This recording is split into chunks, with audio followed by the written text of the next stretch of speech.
Inside the Trenches.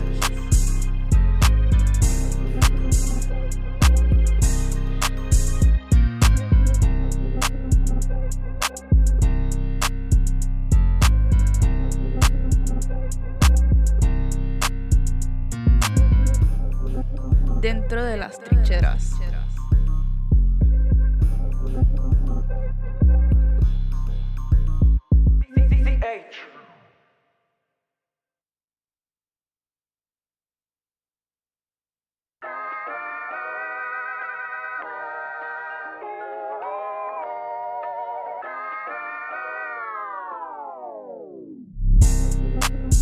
Inside the trenches.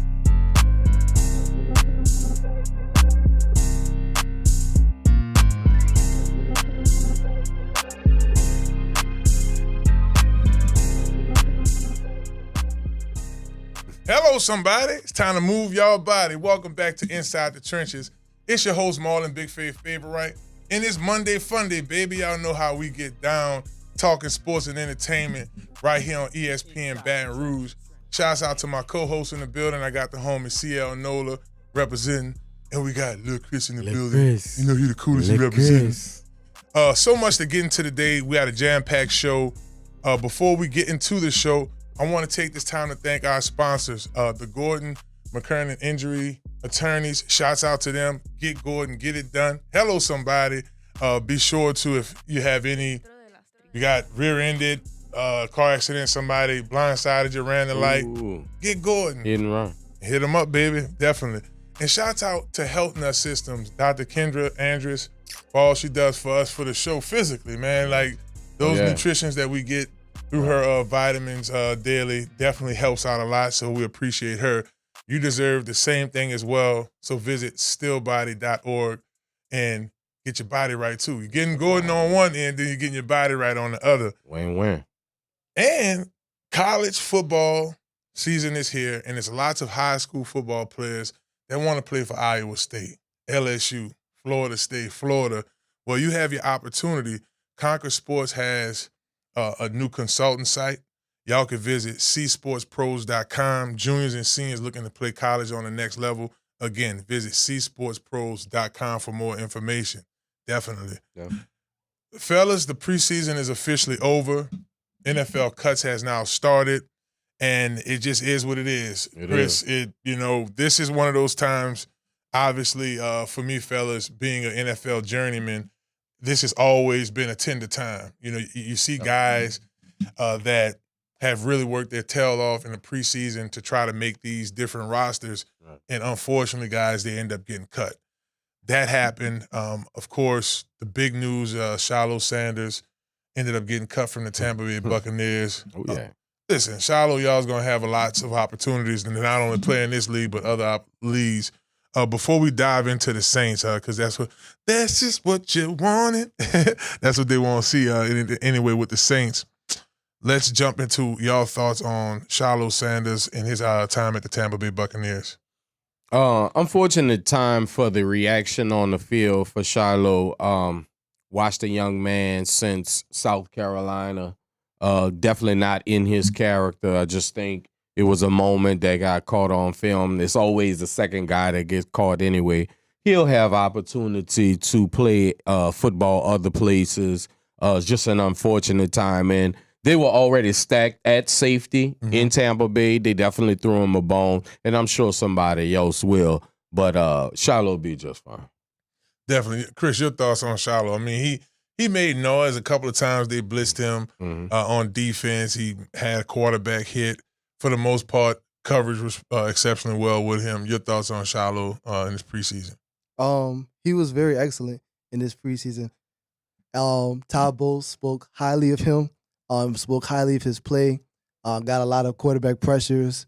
Almost had a quarterback sack as well, one of them preseason games. Right. So he had a pretty solid preseason. I'm pretty sure he's going to get picked up by some other NFL team, and hopefully he doesn't make the same mistake as he did in the last preseason game. And I got to go with y'all. I think he really made noise for himself, playing on special teams as well. Film. That always helps. Film matters. The fact that you have NFL film from this preseason matters. I think this was 2011.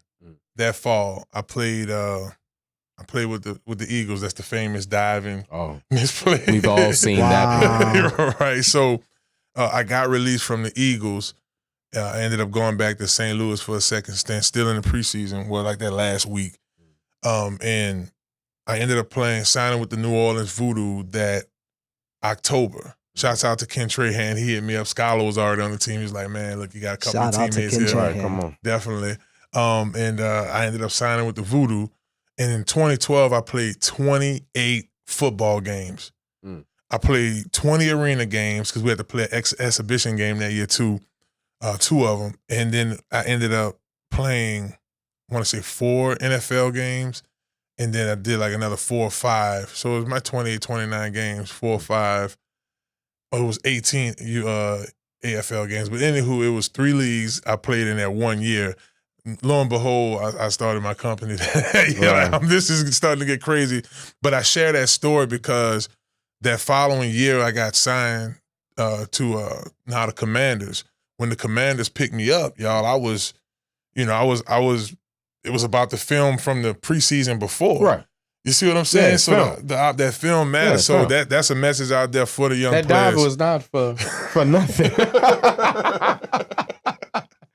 Gravity play kicks the dive. in. Play the dive. And look, they probably, what's he talking about? They probably look. Listen, I do all our viewers.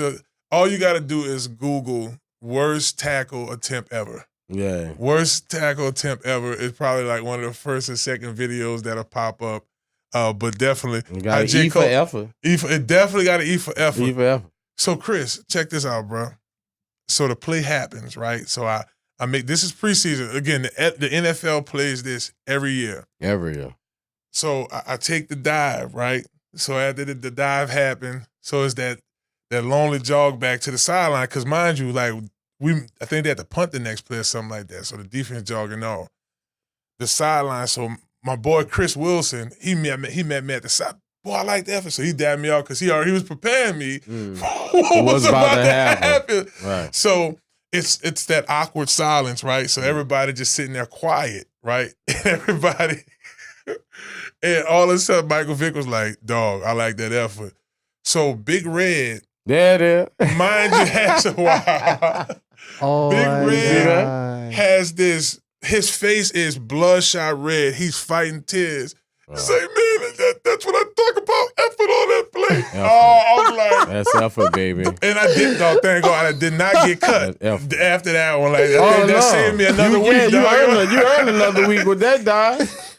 Getting that beautiful uniform dirty. You earned that. Oh yeah. Shots out to all of the NFL players who just wrapped their preseason. And look, I know what tomorrow feel like. Y'all gonna be all nervous. Don't worry about it. Say your prayers. Go to bed. Wish for the best.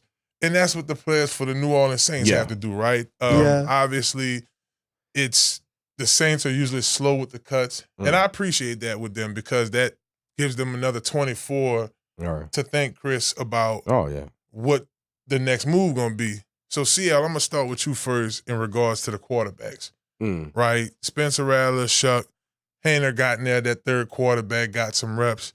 Later on, most of his reps came in the fourth quarter for him. Who really won this battle? Wow.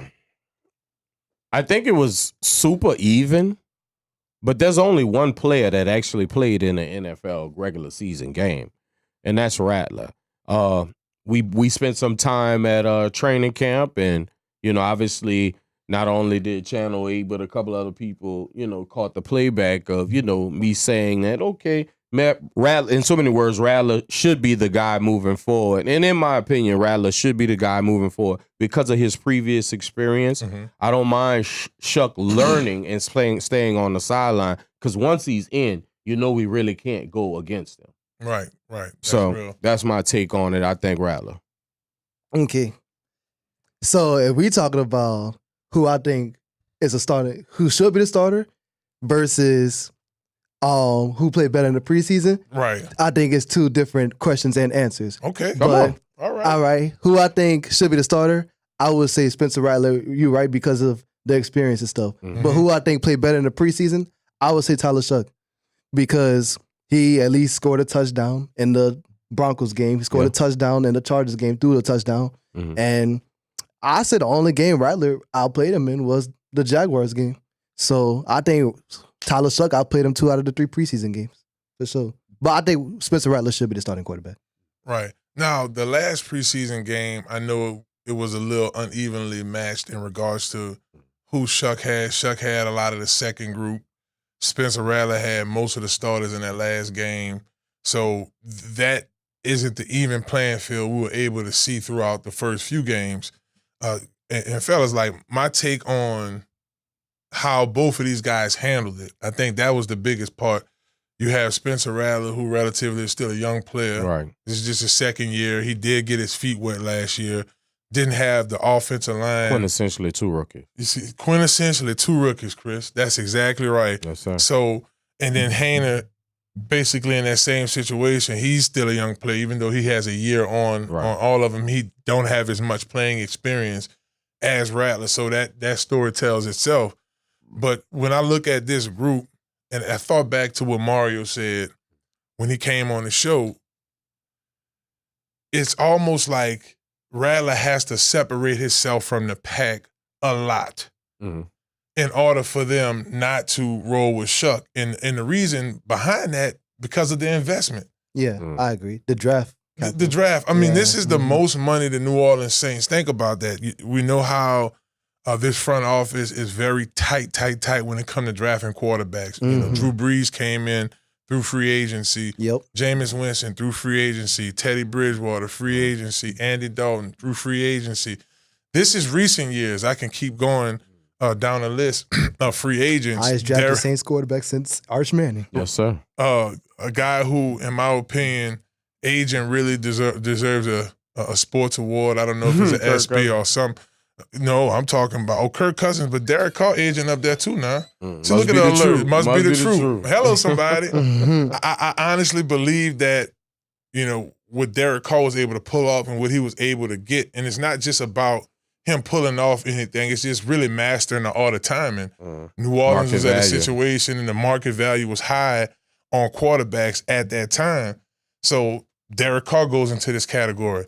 So now a new coach comes in, young man, youngest coach in the league, and Coach Kellen Moore, and he goes out and he drafts that's a late first round pick. Yep. That second round pick. CL NOLA said that's the second round. You said that as well. Did you get that late? Said that's the second round, you know. So that's a lot of money spent on a quarterback. So that's why I say Spencer Rattler, y'all definitely have to separate himself from the pack big time in order to sew up that job. 100%. Because and then he has 4 games to do it. Yep. And the thinking is, for me, is the reason why I put Rattler, I start Rattler, is because if we start Shuck and we put him in and think of the teams that we're going against. You know, I've already scouted the Cardinals, but let's just talk about San Francisco. Let's talk about Wooten and the Seattle defense. Let's talk about the Buffalo Bills in Buffalo. You understand? That's serious defenses for a rookie to go up against. True.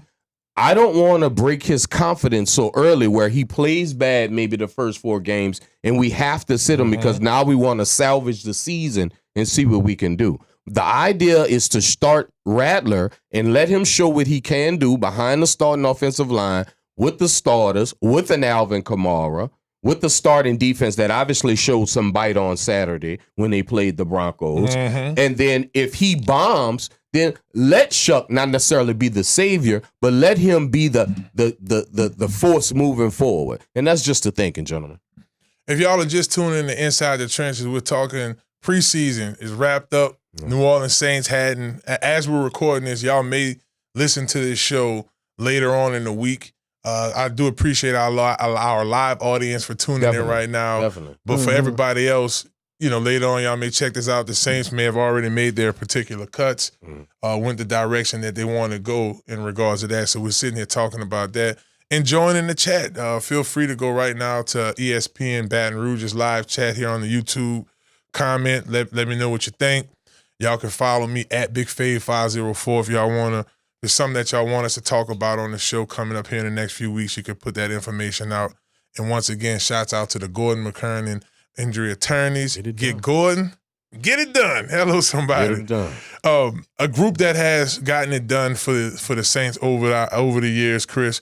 We don't have to take little Chris back to when he was in diapers. We can go back to when he was in elementary. Okay. You know, Michael Bell, Reggie Bush, those names ring bells, right? Pierre Thomas, Deuce McAllister. Yeah. He got you too. He got the Saints has always had a backfield, CL. Yeah. They've always had backs to carry us. Ironhead. See, now we're taking it back. There you go. Ruben Mays. Shouts out to Dalton. Dalton told me Gil Finnerty. He told me a cool story. Him and Tyrone Hughes. Shouts out to T. Came on the show. Shouts out to T. He told me a cool story about when they were playing and how, you know, everybody's right there on L-line on this side. They used to be across the street, like not too far from Jefferson River Parish Disposal. Mm-hmm. And, you know, that's how they used to travel and get down. Like, they didn't have the cold tubs. So he was just talking about, yeah, man, I pulled up, I think he said a 1982 Mercedes-Benz with the drop back. Like, back then, that was a whip, bro. Yeah, like, well, you know, yeah, nowadays, sure. you know, a Benz kind of slides in with other, you know, you got the Audis and you got the different vehicles now, but that was a cool story he shared. But I want to talk about the Saints backfield, y'all. Of course, Alvin Kamara is your running back. Alvin went one series on Saturday. He ready. I think it was one snap. Really one snap, that first snap, and that was it. He ready. But he's ready. But on that second snap, we were able to take a look at Kendre Miller, and he's starting to look more of that third-round draft pick that we brought in back in 2023. One thing he really had to do, CL, was lose some weight. We see a slimmer running back now. You know, he's much more shifty. Yeah, he can still run downhill. You know, the 5 don't look as, you know, 25 kind of, that 5, you got to get slim for that 5. You heard me? You definitely got to get slim for that 5. I had that problem on 99, so you just circle gut. But shouts out to Mr. Miller because I was an advocate of Mr. Miller when he first came to the New Orleans Saints, and he told Alvin Kamara that he was going to be his replacement. And I believed him then. Unfortunately, he was plagued with injuries for the last 2 to 3 years, and I can understand him having that weight because when you do have injuries in your lower extremities, it's hard for you to work out and get that weight off. So coming into this season, coming into this training camp, to a man, I could tell that he was in physical shape. He was ready, and I think he's shown it. Clearly, he has won the number 2 spot behind Alvin Kamara. I can't wait to see what 5 has for the Saints this season. Number 3 spot. Who's the third running back on this team? Obviously, Neil, he just came back this week. He was out. Look, I think we're going, yeah. So is he 3? Are we looking at Vallis Jones? Is it Clyde Edwards-Helaire? We do have a rookie free agent in Marcus Yarns. So your thoughts on who's that third running back? We talked about Saints usually have at least 3 running backs, you know, that can tote the rock. Well, we know it ain't Cam Akers. Yeah, absolutely. Absolutely not. It's a tough choice. I'm going to either go with either Vallis Jones or Devin Neal because they like what and what to me. For sure. I mean, I'll probably go Devin Neal because he has more upside probably. But it's like what and what to me of who's going to get the third running back. I mean, I guess just how I look at that third running back, who could carry the load both pass and run? Right, give you both. Yeah, and Vallis, to me, he looks a little on the slim side. Yeah. Whereas Devin Neal, when healthy, I mean, he's a rookie, so he has something to prove. And you see what I'm saying? And they were able, and we know Neal got hurt during the training camp, and so they gave him somewhat of the bulk of the carries at the end of this game with the Broncos. I think the idea is to have Vallis Jones as our Darren Sproles, right? Yep. To be our return guy, to be our scat back, if you will. I'm showing my age right now, right? Wing back, if you will. All good. Yeah. So I think, we'll be able to hide him, maybe not necessarily in a running back room. We might not be able to hide him in the wide receiver room, but maybe we could hide him on special teams, use that roster spot for special teams. And I think we can respectfully put Neal as a third string back because he can give us that dual back. Or if you're Edwards-Helaire guy, I am an Edwards-Helaire guy because I believe in pass blocking. I believe pass blocking puts you on the field quicker than catching out the backfield. But once again, I'm a dinosaur.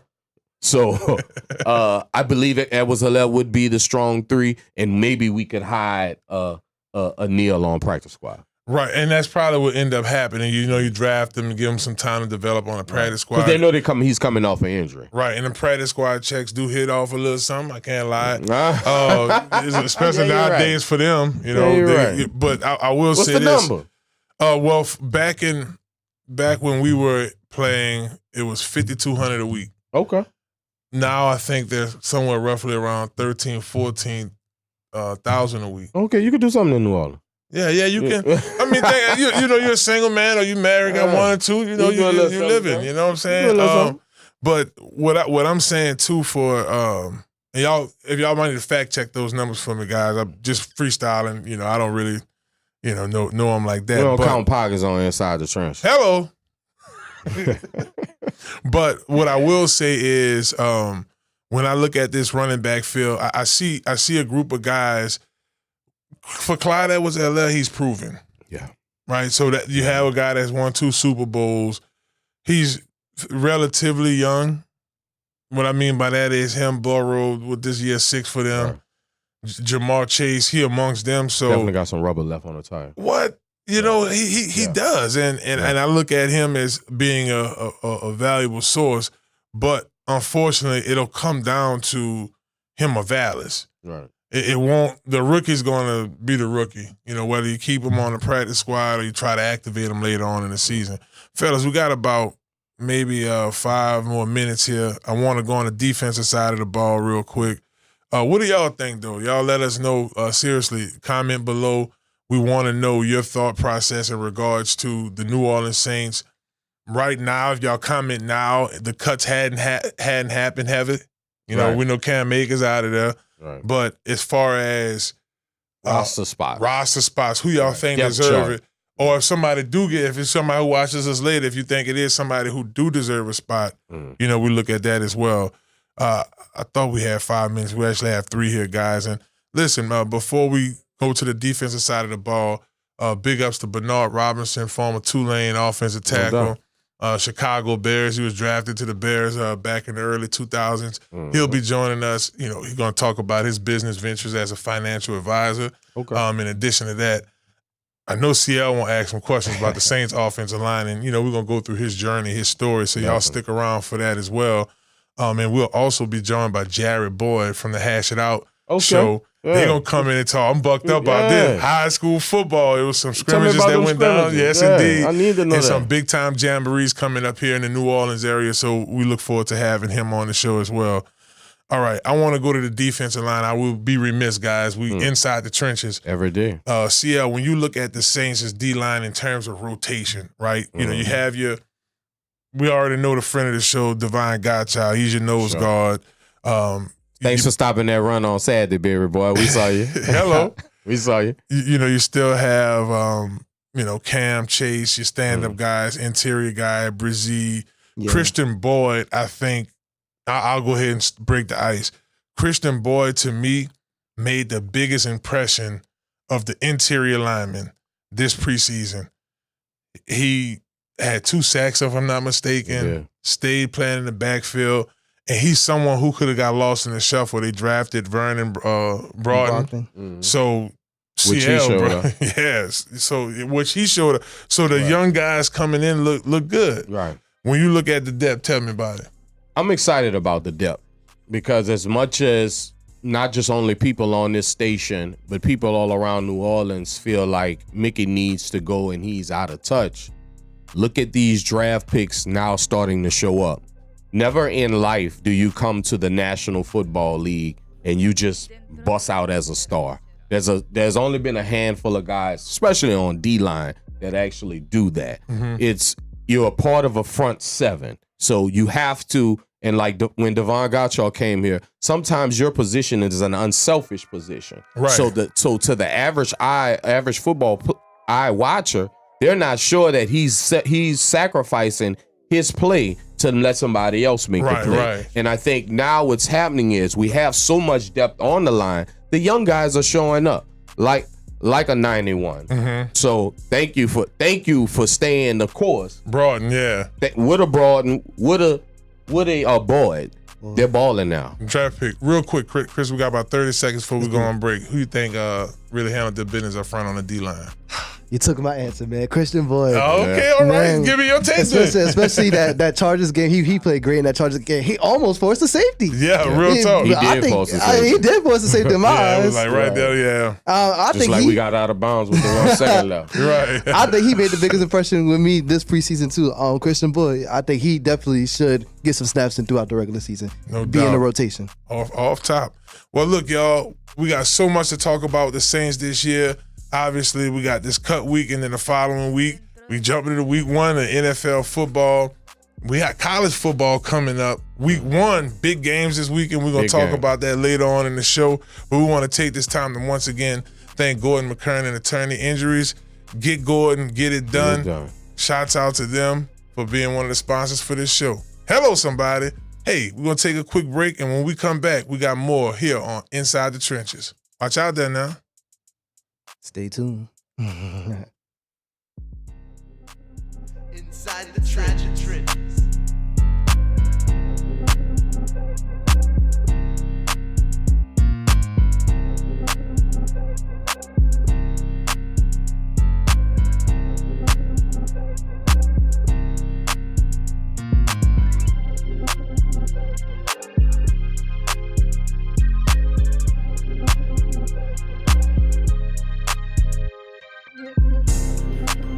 Inside the trenches.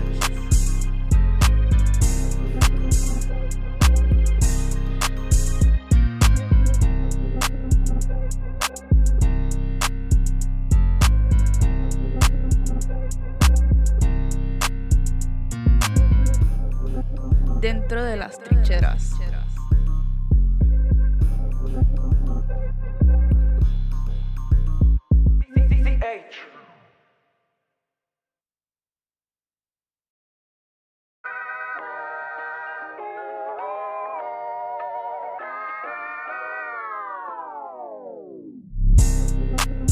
Inside the trenches.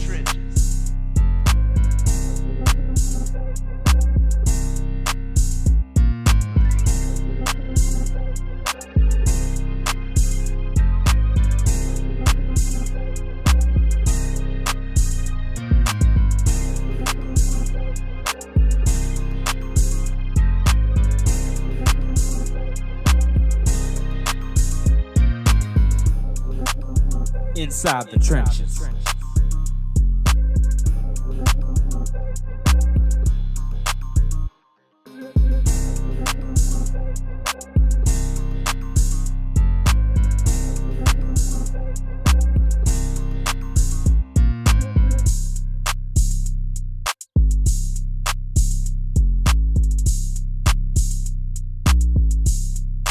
Dentro de las trincheras.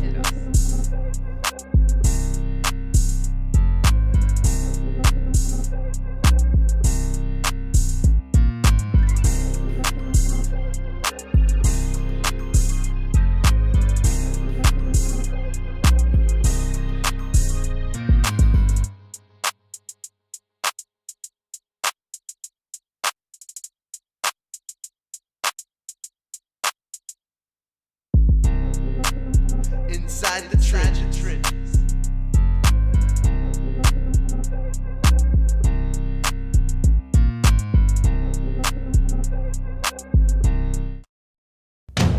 Here is where your story continues.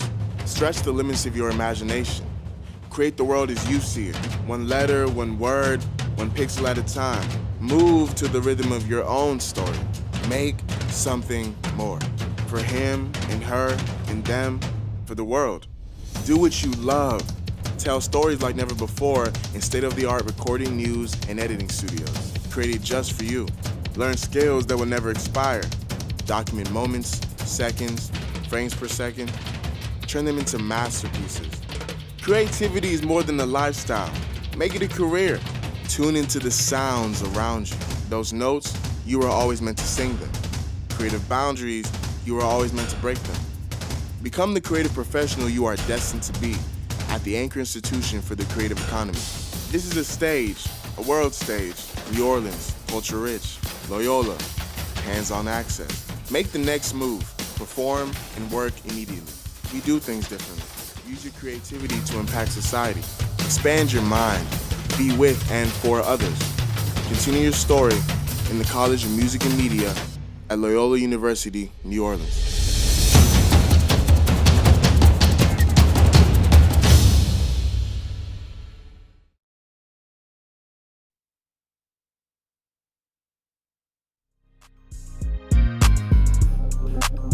Inside the trenches.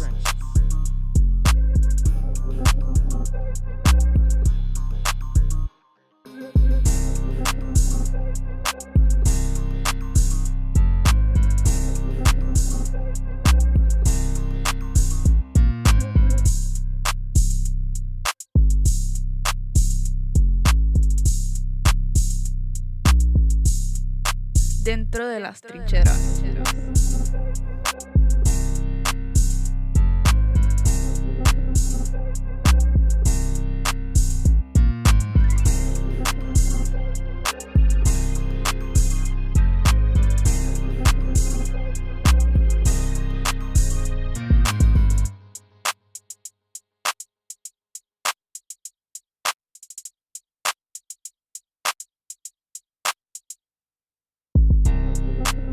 Inside the trenches.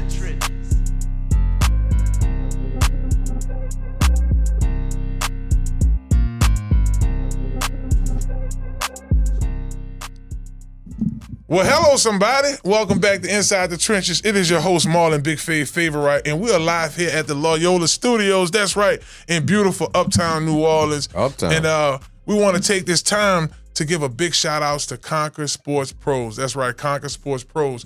Make sure y'all visit our brand new website, csportspros.com. Again, that's csportspros.com.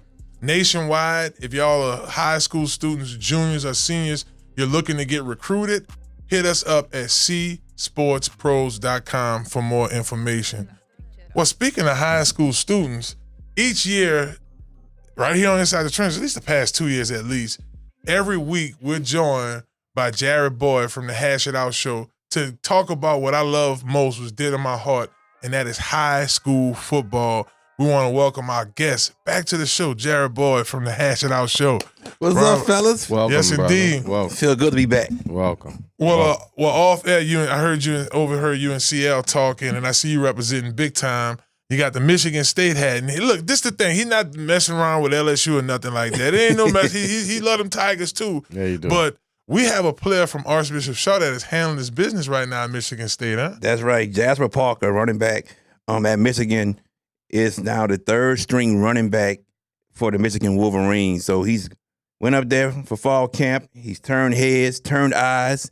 He's gotten notice, and look for him to get on the field a few times this season as that third running back. For sure. Yes, indeed. Well, I was aware of the situation, and that was the conversation before the cameras came on. I'm personally so proud of the young man. He has come on to Inside the Trenches in the past, and just the most humble kid that I've met in a long time, especially breaking the Louisiana rushing record in one game. I thought was pretty big. Didn't even know that he had committed to Michigan, and him being the third string back already. I plan on watching Michigan games just because of Jasper Parker, because in some blowouts, I'm sure he'll get some run. Oh, without a doubt, definitely. I mean, the guy, to me, in my opinion, is the greatest running back ever at Archbishop Shaw in history. In my opinion, he really is, man. He's 6'2", he's over 200 pounds, got good speed, he got good feet, he can cut, make you miss, he can run you over. Yeah. The guy is absolute total package as a running back that you can get. No doubt. When you start thinking about like the complete package for a high school running back, I mean, we've seen Leonard Fournette, we've seen Allie Broussard in our day. Darius Geis, his film at Catholic was crazy. But Kevin Falk. Kevin Falk. How could we forget Kevin Falk? But translate that to today. You know, you got Jasper 6'2". That's more along the lines of an Adrian Peterson. That's correct. Right. You're right about that. I mean, he's pretty much the size of Adrian Peterson. He's only going to get bigger. Right. That part. He's going to get bigger, but he can block. You need him to stay in the backfield and block, he can definitely block. And what people don't know most about him, we know about his running game, can see the holes, got great vision, but he can catch out of the backfield. Mm-hmm. And he did that a few times for Shaw last season. He ran a wheel route, and it was good coverage, but he stopped on a dime and jumped and caught the ball and ran it for a touchdown. So they're going to tell you that he can also run routes and catch. Because these days, running backs just can't be able to run the ball and block. They got to be able to catch the ball out of the backfield. So that's why I say he's one of the total complete running backs there is. Well, the crazy part about this is that we're still in Louisiana. We're still in New Orleans. And there's uber amount of talent still left and still to produce on Friday nights. My question is to you, brother. I won't, and I can't compare anybody anytime soon to a Jasper Parker, but give us the next running back to jump on the scene in New Orleans like a Jasper Parker. Ooh, the next running back to jump on the scene in New Orleans or the state? Ooh, you know what? You are a stately guy, brother. I'm sorry. I'm so New Orleans. I'm so sorry, y'all. Please, the state of Louisiana. Please, brother. I'm going to tell you one, and he's going to graduate in 2027, and he plays at Baton Rouge Catholic. His name is Jaden Miles. Jaden Miles, yeah. Been offered by big schools. Ohio State just offered him. Oh, wow. That's the next big running back that you're going to see from this state. He's pretty close to Jasper. Maybe a little bit faster than Jasper Parker, to be honest with you. A little bit faster, but he's about 6 feet. He's 200. He has great vision. He sees a hole. He explodes through the hole. He's a very good running back, and everybody needs to keep the eye on this guy. But Jaden Miles from Catholic of Baton Rouge. JB, if y'all just tuning in to Inside the Trenches, we're joined by JB the Sports Guy. You can follow him on Facebook, Jarryd Sports Guy, Boyd on Twitter, JB the Sports Guy. Go to this IG, y'all. Y'all got to go to the Hash It Out show. Couple dots in between all of them. But it's the Hash It Out show. And then you go to JB the Sports Guy on YouTube as well. Listen, they do a very smooth breakdown of some of the big games, not just in this area. Now they're starting to expand out in the Lafayette area. All right, I want to say this was, I don't know if it was Crescent City Sports, Boot Crew Media, I forget who it was, but they just released the top schools. Edna Carr still at the top. Yes. In the state. You lose Tyron Francois to college. Rest in peace to Corey Adams. Definitely. He signed with Ole Miss. We just recently lost him. You have Anthony Richards. I mean, Anthony Richards is, I don't know what's going to happen with him. But Richard Anderson, talk about the quarterback. I don't know what's going on with him. But Richard Anderson, one of the top recruits, Aiden Hall over there as a top recruit. Cards just looks like they're repeating and reloading. Do you see anybody else jump in and go? I'm looking at hands. What other I got a team in mind, but I want to hear from you. What other teams may ruffle the feathers of Edna Carr? Okay. And they could be out of the state of Louisiana because we understand what's happening in the Superdome coming soon. Okay, that's fine. Okay. I feel that's where he was going. That's why I was double checking. Well, look, I saw American the other night, man, and I'm kind of like, I like Edna Carr chances. Okay, all right. So I'll leave it at that. But coming back to the state, I'm going to give you two teams because I think there's only two teams, or three. I'll give you three. Okay. I think there's three teams that may give Carr a run for their money. People are not talking about John Curtis this year. John Curtis will be a better team than last year. They're not going to finish 4-5 in the regular season this season. I promise you that. They started getting hot at the right time, and you saw they made the semis last year. So they're going to ride that momentum. Got some good players, and they're going to be good. Watch out for John Curtis. Catholic of Baton Rouge gave Edna Carr its toughest test last season. 2-point victory for Edna Carr. Catholic is back. They're going to be tough. But I'm telling y'all right now, y'all need to keep an eye out for St. Augustine. St. Augustine is loaded. They're loaded. If Sean Coulon at quarterback, he has the two outstanding wide receivers in Raekwon Williams and Miguel Whitley. Okay. Both of them being recruited by big-time schools. I think they're both 4 stars. Mm. So the defensive line for St. Augustine, they're good. They're good. Led by Ty Dominique and Darren Coates. Mm-hmm. Both of those guys are their ends. So, and when I saw them against Destrehan this year, oh my God, they look fabulous. Fabulous. Running back, Keith Hill returns at running back. They lost Patrick Robertson Jr. for the season, torn ACL, unfortunately. But Keith Hill comes back from a torn ACL. I'm telling you guys, St. Augustine is the team to watch out for this season. Coach Valdez has stamped his mark on his team. He has changed the culture. He had these guys believing. I'm telling you, watch out for St. Augustine Purple Knights. Yeah, we trained Ty Dominic over at Concord Sports. He's gotten much better over the years. He's always been a true defensive end, even since we had him as a freshman CL. And you think about it, Jakeem Stewart leaves. Yeah. Ty Dominique led the team in tackles. Right. Sure. 100%. And I'm not surprised at all to hear about St. Augusta. I was a part of a 20-year documentary about Katrina. We ran into each other at Little Dizzy's, me and him. That's crazy. The day of. Yeah. The day of. And y'all go check that out. Great director from back out west. Of course, Monday Brain, I can't remember this gentleman's name. A great guy, too.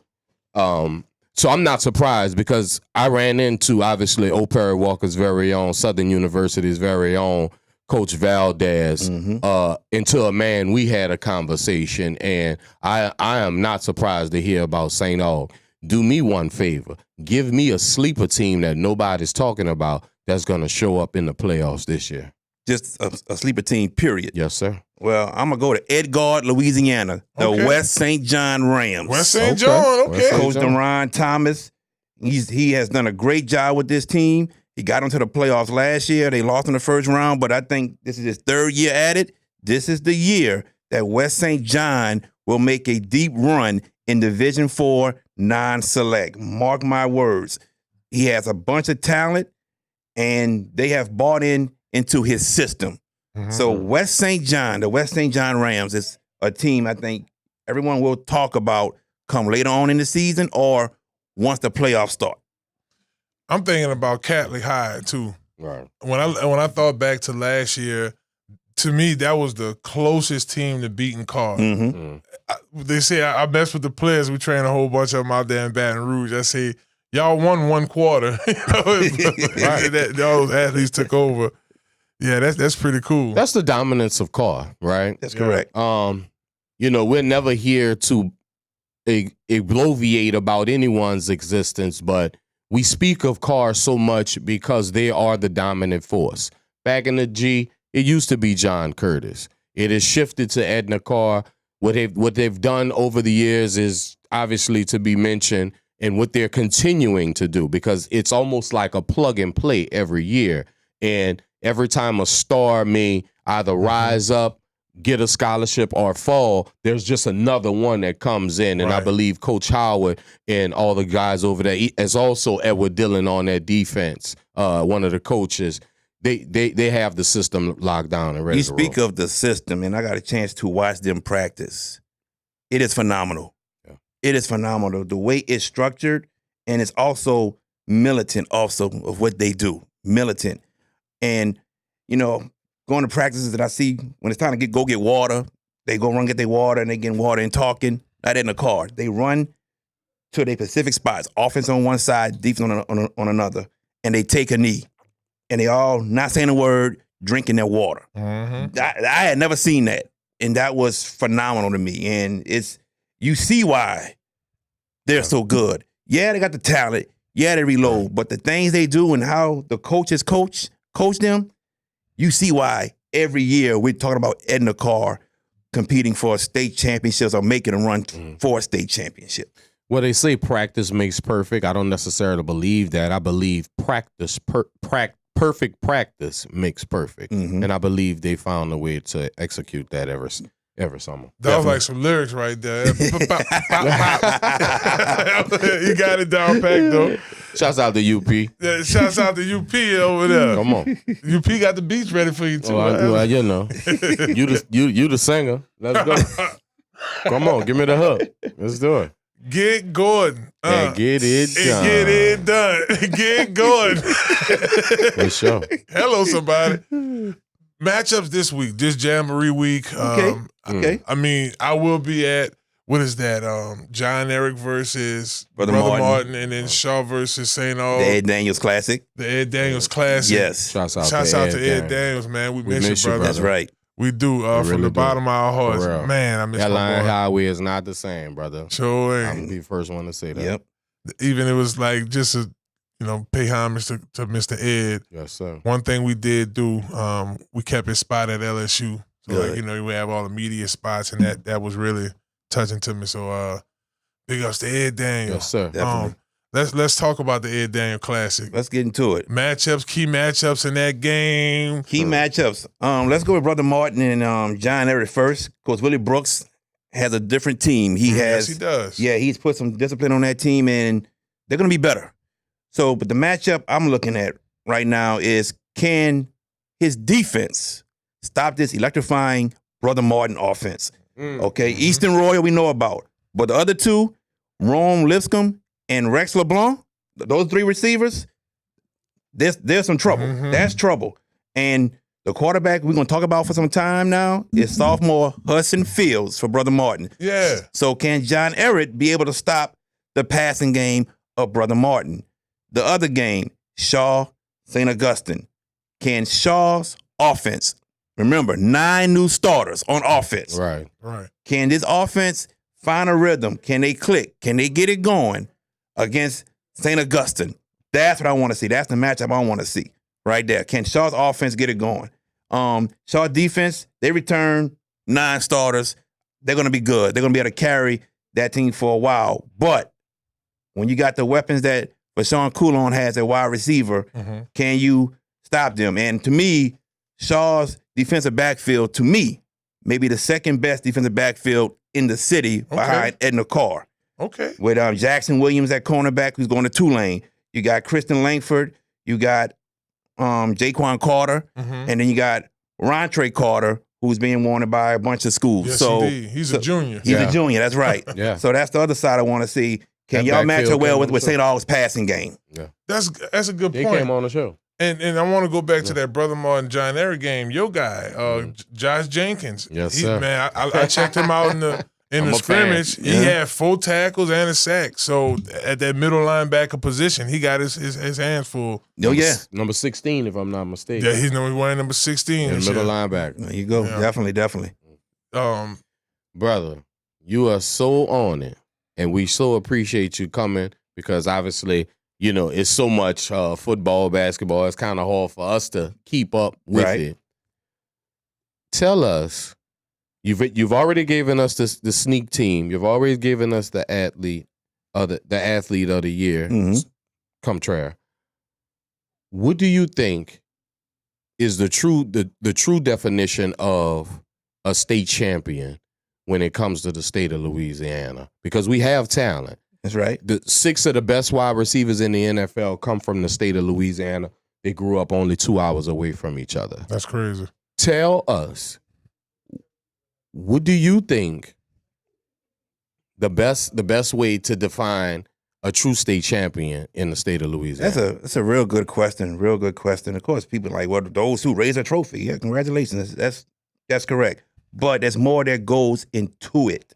You can have all the talent in the world, but if you don't have a good coaching staff who can show you the fundamentals, good techniques, how to do things, if you don't have that good coaching staff, then you're not going to get to a state championship.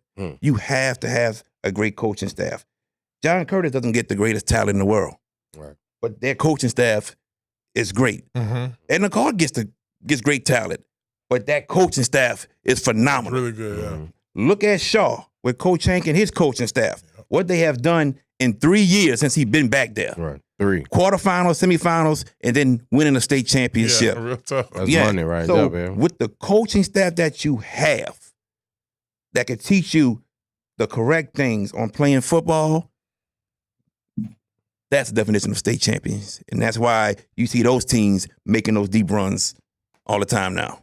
Man, see how that was, good question, and that was a really good answer because Thank you, brother. especially nowadays with select and non-select, so you, like you said, most of the time you have two different teams holding up a trophy. Right. But when you look at how those teams, you nailed it, John Curtis, the consistency of the wins over the decades, on top of decades, right? The definition of constant. Yeah.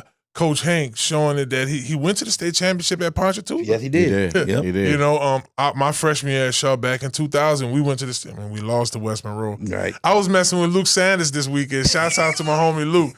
I was talking loud to Jacob Kuchera. I was like, well, yeah, man, shoot, I had the trifecta too, because we was talking about the Super Bowl, the Natty, and I said, yeah, we beat West Monroe 35-7. Wait, what? But shouts out to Whitworth. He got that thing. I did. Quick. Yes, indeed. Big dog. Before we let you go, man, we got to talk about the Hash It Out show. Definitely. Still Wednesday evenings. Tuesdays and Wednesdays. 7:00 on my YouTube page, JB the Sports Guy. So what can we expect this week, bro? Big Jamboree week? What's the topics this week? Tomorrow, we're supposed to have a couple guests talking about the high school football teams in their areas. Mm-hmm. So that's tomorrow. Wednesday, we're going to talk about some of the Jamborees, and then we're going to talk about who we think will be the 4 semifinalists in each division, who wins those games, and then who will hold up the trophy at the end of the season. So that's what we got going on Tuesdays and Wednesday this week. Wow. That's a good show. And look, y'all, if y'all want to check it out, go to y'all YouTube. You can subscribe to their page right now, the Hash It Out show. Great content.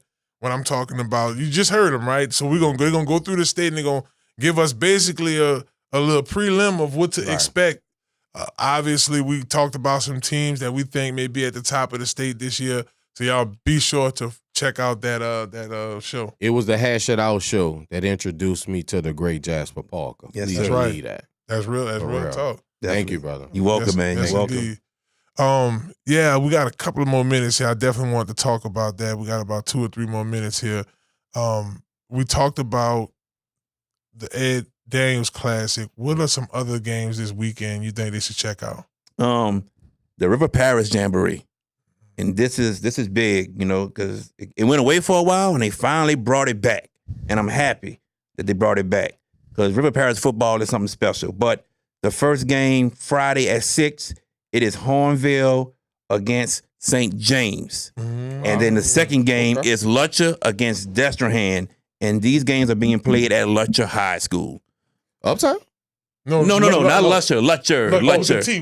Yeah, St. James Parish. Jarvis Landry. Because I'm the golf on the St. Charles Parish. You telling me all them cheering about to come uptown? So look, you got Renan and Bo Woods from Concord Sports at Hornville. And all your Destrehan boys, the big old linemen, starting offensive Big line. Earl and Jordan, Yeah. and Braylon Montero. So Yes. it's gonna be cool to watch them. And they have a quarterback.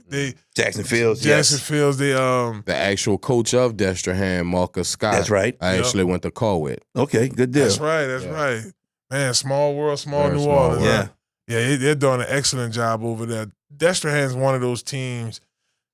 We're not going to just talk about the amount of pro players they produce, right? No need. It's just they just in the conversation. You think they can make a state run? I mean, with that Look, offensive line, They got to the semis last year. Mhm. I think they could do it again. They got to fix up a couple things offensively and defensively from what I saw in the scrimmage against St. Augustine. But it happened last year. Very slow start, injuries, and then it started going. Things started clicking, and they got to the semifinals. So yes, they definitely can. Yeah, I mean, it's. I do think we have some surprise teams. You because I was going to say Catholic and St. Aug. St. Aug's going to surprise a lot of people because Valdez did it at St. James. Mhm. Everywhere he's been. Everywhere he's been, he's been solid. Yeah. He's OP Walker. Oh, for sure. Yeah. And a Southern University Hall of Famer. Yeah. Yeah. He did his thing down the road when he first came back. He also did his thing with Coach Hugh Jackson That's right. at Grambling. Yes. And, just bringing home again. He decided to come back home, and obviously the gentleman at St. Aug decided to make him the man, and they're going to be grateful for that. Oh, yeah. Especially Mr. T. Hughes. Yes, indeed. Oh, yeah. Yes, indeed. Shouts out to T. Hughes, man. We love you, Shout out to T. Hughes. Hey, nah, man. You know the you know the Purple Knights, baby. Yeah. And he makes decisions. Well, he's Jarryd Boy. Remember, y'all Thank go you, subscribe to the Hash It Out show on YouTube. Great insight on high school football here in the state.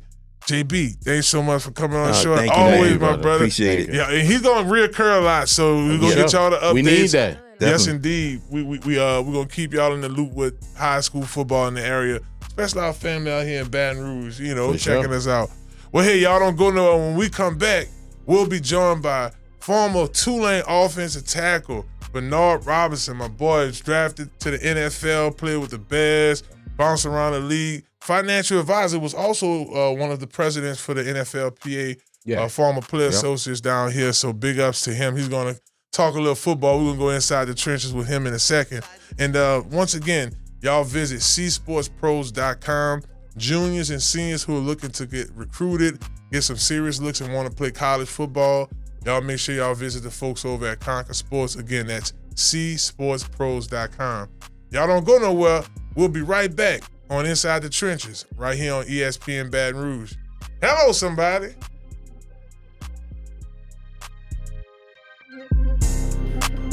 Inside the Trenches.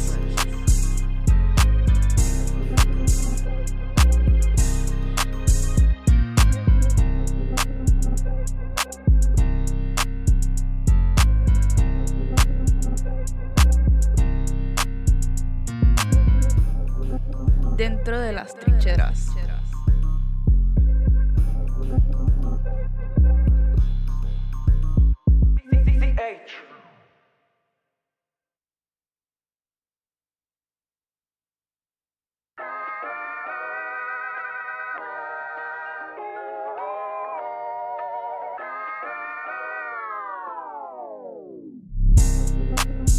Inside the trenches.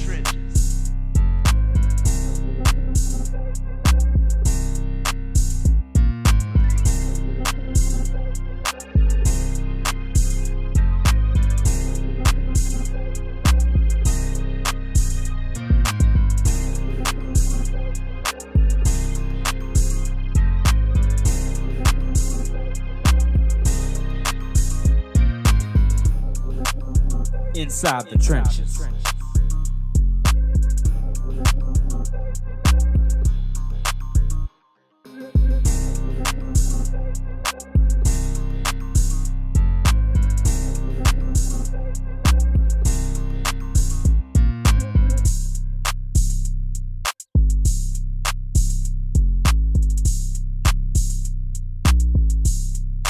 Dentro de las trincheras.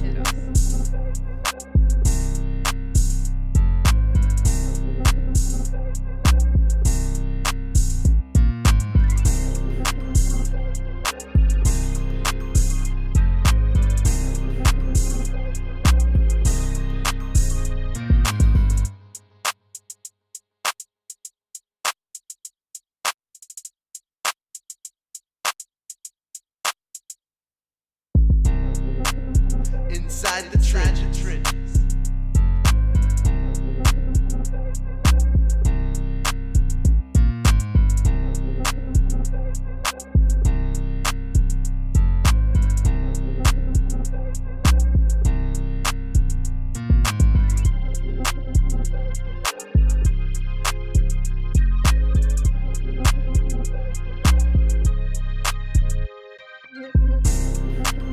Inside the Trenches.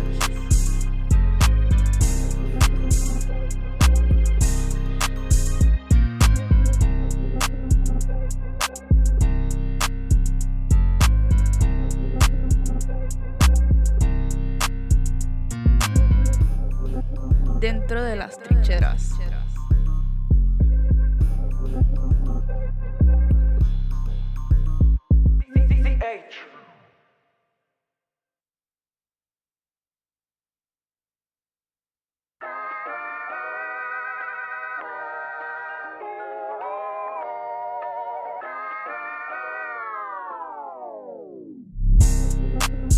Inside the trenches.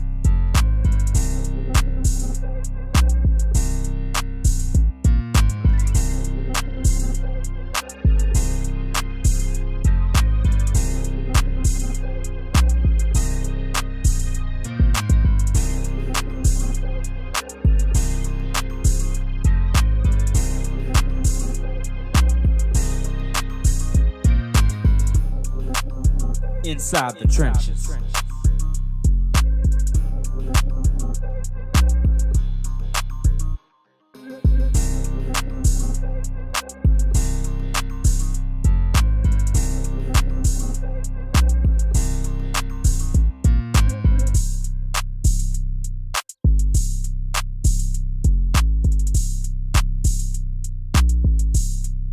Dentro de las trincheras.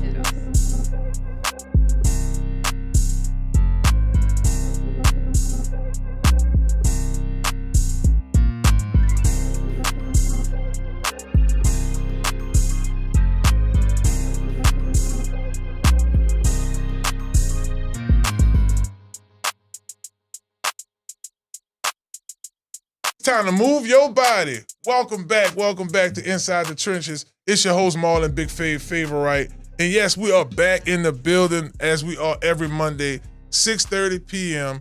right here at the Loyola Studios. We got the students back in the building. Oh, for sure. They got the beats producing over there. I'm like, oh, man. They got all the rooms filled up, letting their creative juices flow. I appreciate the energy, guys. I really do. I really do appreciate the youngsters here. Oh, for sure.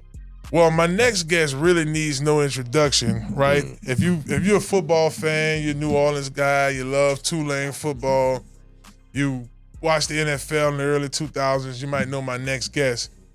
Right here from New Orleans, Louisiana, if I'm not mistaken, the Edna Carr graduate. We was just talking about Carr on the show a little earlier. Our next guest is none other than Bernard Robertson.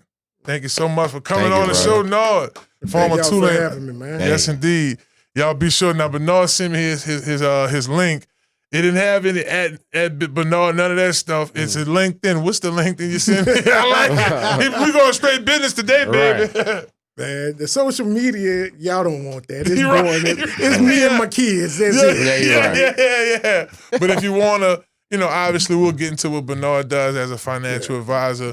Sure. But before we jump into that, Nard, I want to talk about your career at Tulane. We've had Eric Hicks on the show. We had Coach Mike Storm came on the show, was talking how he worked them hands and stuff with them linemen. I'm like, He showed y'all them buckets of rice. oh man, he was talking, he described it all, bro. He was Coach serious. is a serious individual. He's serious. Shouts out to Coach. He intense. Yeah, he's very intense. that is for sure. But this is our first time having somebody as an offensive lineman playing at Tulane. Now, you were at Tulane. You had Sean King as your quarterback. You guys went to the Hawaii Bowl, if I'm not mistaken. I remember that game.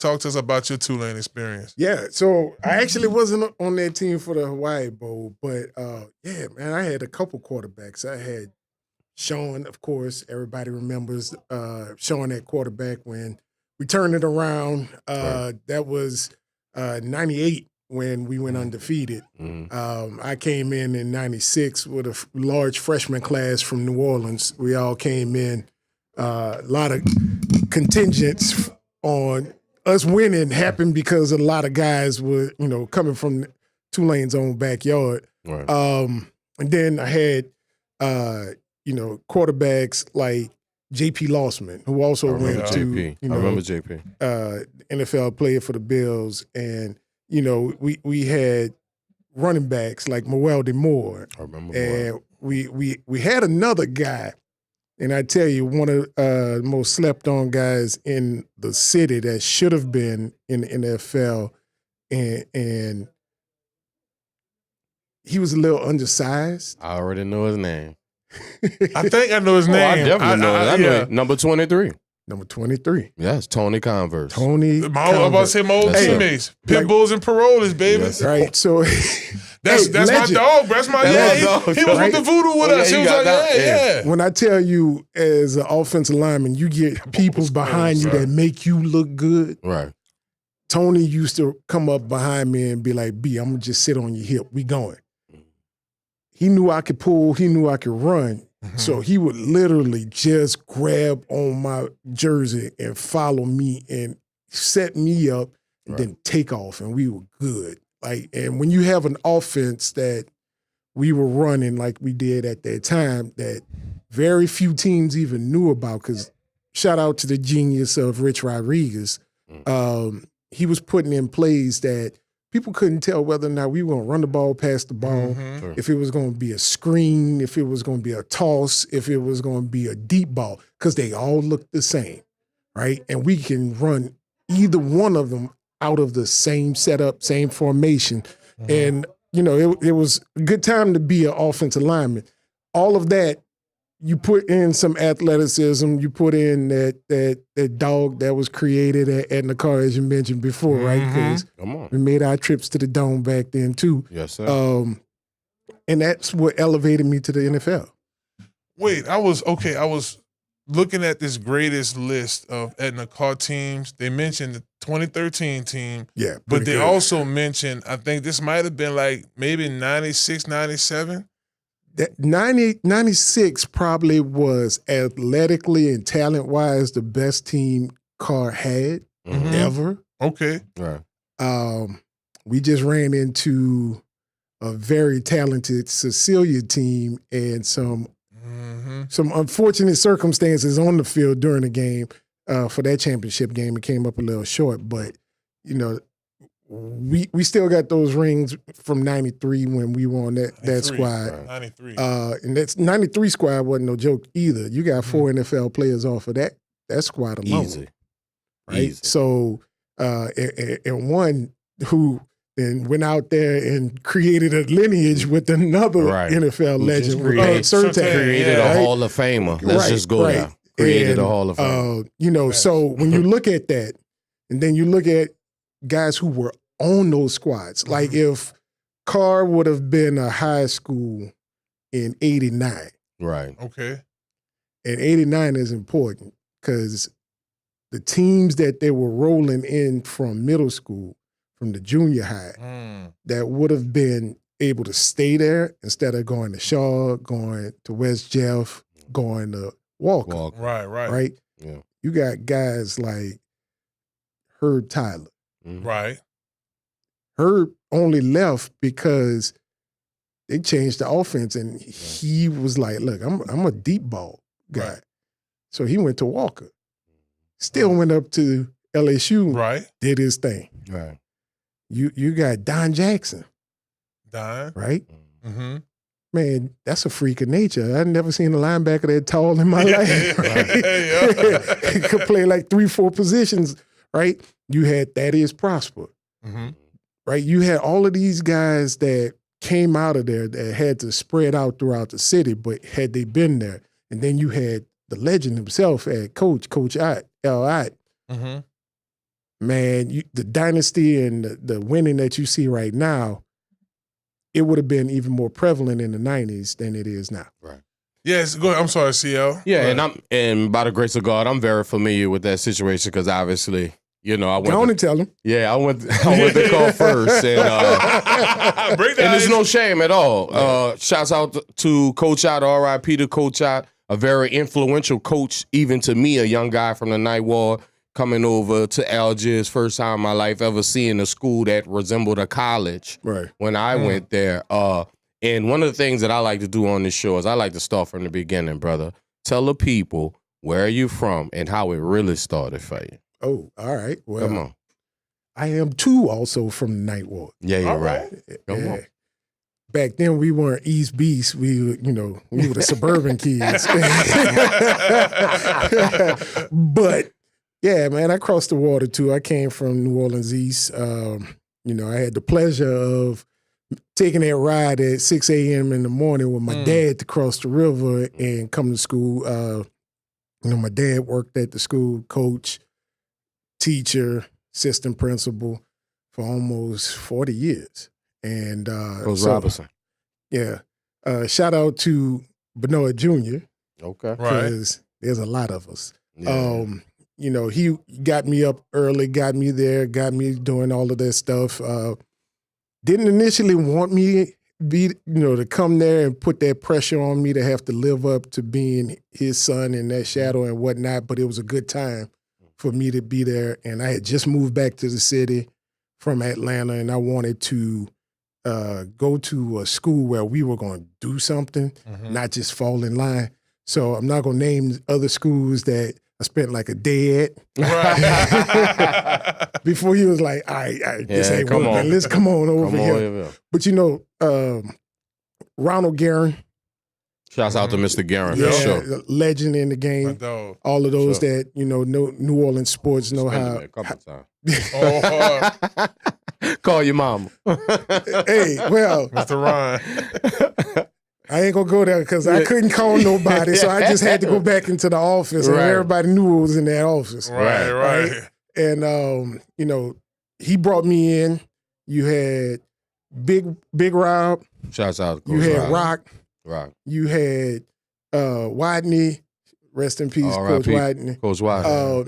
You had Coach Foray. Man, my you- favorite. You name any of them coaches, and it was like every time I turned around, I had another dad. Right. True that. Because That's real. back in the day, everybody talks about how when you got in trouble, you went down the street, every neighbor knew what happened. And I ain't have to go that far. Right. That's real talk. Every coach from Hardy to Blackman, Easy, you name them, they all would just be like, man, come here. I hear from them, I get punished.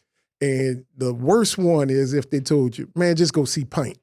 And if you, Oh, you, man. you Spencer knew, Ross. Come on, man. I've been through it. right, hey, man, you going to toughen up. Right. Yeah, you You're grew going up to learn fast. some responsibility, and you're going to definitely learn how to show up as a man. And so all of that, when you talk about the legacy, you talk about what was being able to be built and what is currently being experienced by these kids now, Right. that's the foundation. Right? Wow. Those guys were putting that together. And so I was able to get in. I wasn't on the ground floor because by the time I got there in 93, Yeah, it had started in junior high in the right. 80s. the for foundation, sure. the cement had been laid and it was curing. I got to come in when they were putting in the roughing for everything else and get the benefit of that. And so that helped me at the time. Man, I was 13, Right. thought I knew everything. You could tell everybody what was going to happen. Man, I'm not playing that position. Oh, really? I'm not doing this. Right. So got that awakening, got some tough love, got a whole bunch of soft love from the ladies. Shout out to the ladies at Card 2 because Sure. a lot of them still alive and kicking and still showing love to us as well. But they nurtured us like second moms and everything else.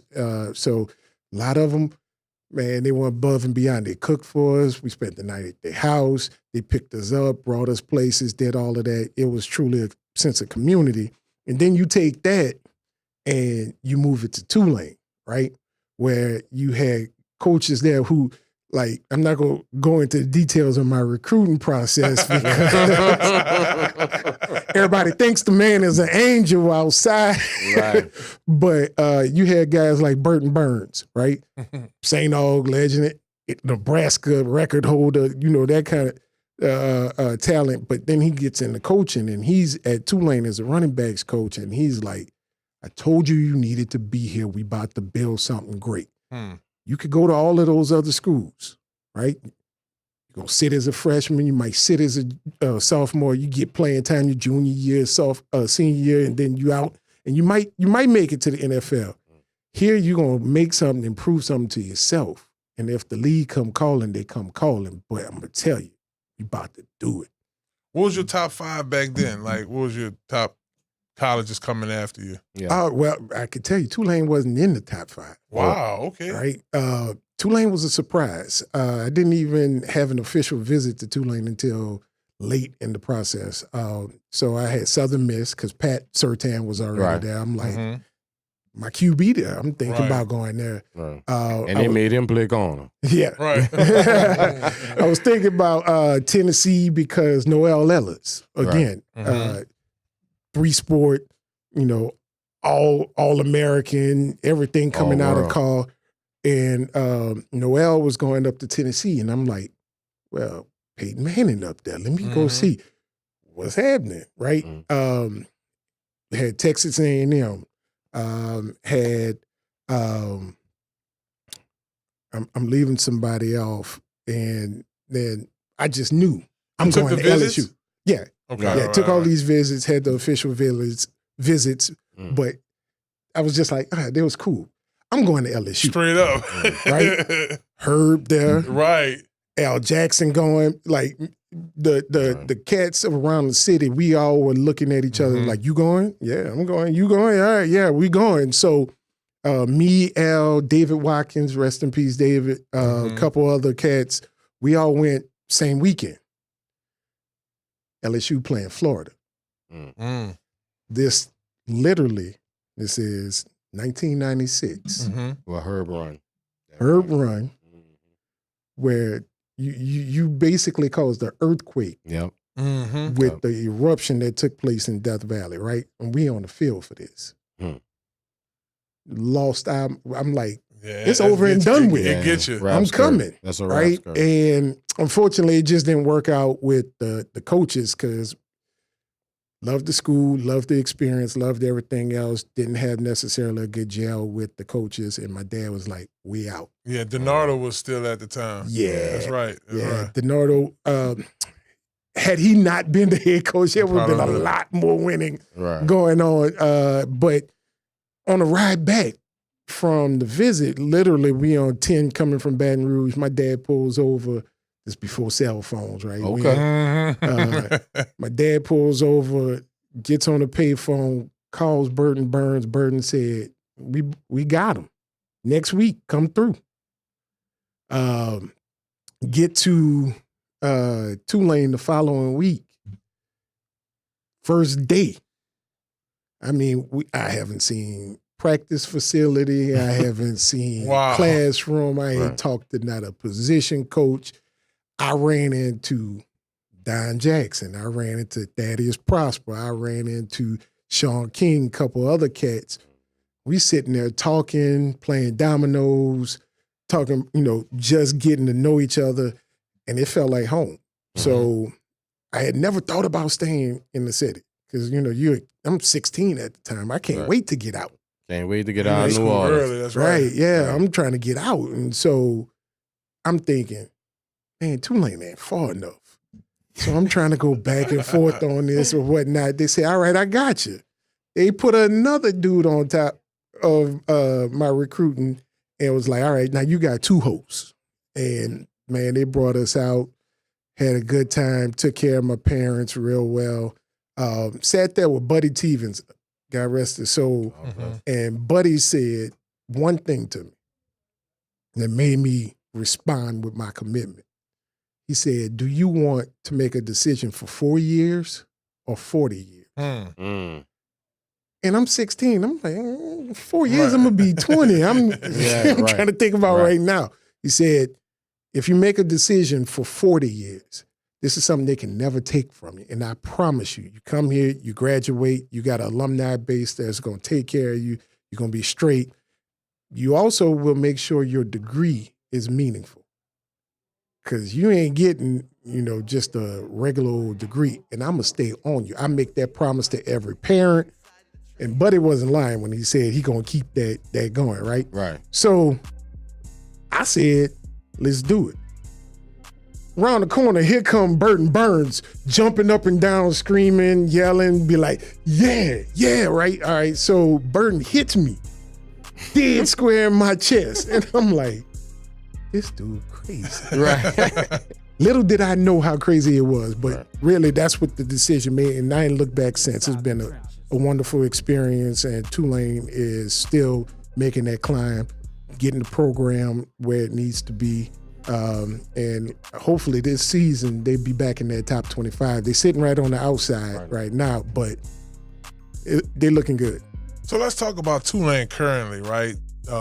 2 back-to-back good coaches. I thought Coach Fritz did an excellent job. Right. Coach John is doing a great job right now, especially on the recruiting end. When you look at this Tulane football team, you just said they could potentially jump into the top 25. Right. You think this is a team that could potentially make that push for that one American team that get in the college football playoff? Oh, without a doubt. I went over there and something. They're bigger, they're faster, they're stronger, right? Which was always a knock that was on Tulane. It was like we were always right there, but little undersized, didn't have the depth, whatnot. Like you said, Coach John got the depth. He's got the size and everything. Definitely have had the talent for a while, but they've got the pieces that they need. They've got the enthusiasm. They've got the guys really buying into what he has been able to do. I mean, he did it when he was at Tulane before as a position coach, and at over at Troy in Alabama, he did it there. And then when he came back, he was like, "Look, I didn't give up what I had to come just to be okay. I came to win," and so you definitely see that product. Well, brother, seeing you and running to you out, when I see you in New Orleans from time to time, it's very nostalgic. Right. I'm gonna be honest with you. We've been on each other for some years. I want you to go back to the '98 season. Okay. I'm very familiar with that team. I actually followed y'all that entire year. We're talking about guys like Noel Ellis Sr., Jarryd Phillips, Tim Carter. I know that team, right? You never lost a game that year. No. Even though you played in the Superdome. This is when they actually played in the Superdome and not that beautiful field they have now. Right. We were there for every game. Me and Ryan, my cousin Ryan Williams, we were there for every game. Yeah. You guys didn't lose a game. It got close at what, Mississippi? Southern Miss. That game was close. That's the Hurricane game. Yeah, exactly. Yeah. What did it feel? Because to us, Yeah. you guys were champions. What did it feel like to have that undefeated '98 season? It's kind of like when everybody told you couldn't do something, and then you did it, and then you stared them down like, now what? We started off with folks being like, okay, yeah, they made a big turnaround. They're like, oh, this dude, Tommy Bowden, he was the no-name brother, right? No-name Bowden brother. It was like Terry was the dude. Right. His daddy was that man. But he was like, okay. Right. So they won 7 games the year before. They really didn't look at how we won those 7 games the year before. We put our foot on some people's necks because we had a chip on our shoulder. Right. And then you had a number of us that was from very specific football, places. New Orleans, Baton Rouge, Houston, Central Florida, South Florida, and Dallas. That sounds like the LSU teams. And when you got us together, yeah, it was like, all right, now everybody's underestimating us. You got these boys from the Deep South.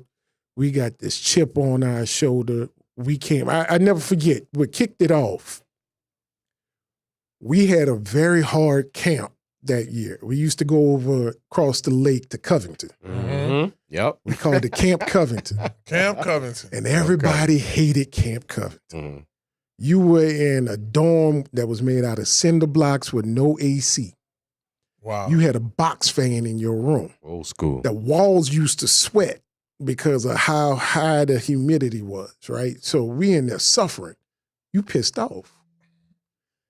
We over there for a month just getting it in. And Bowden was tough when it came to camp and practice. He believed in you practice hard, and then he'll let you have all the fun you want in the game. So we broke camp, and we came back. Very first day we doing team. We, running some drills.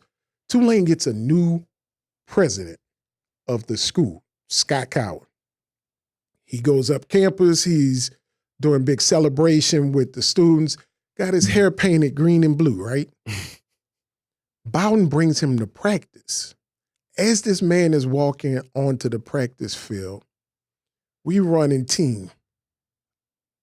Roommates, a defensive end taps Sean's arm as he's running past him like that's sack, but he hits his own. Rich Rodriguez loses his mind. Right.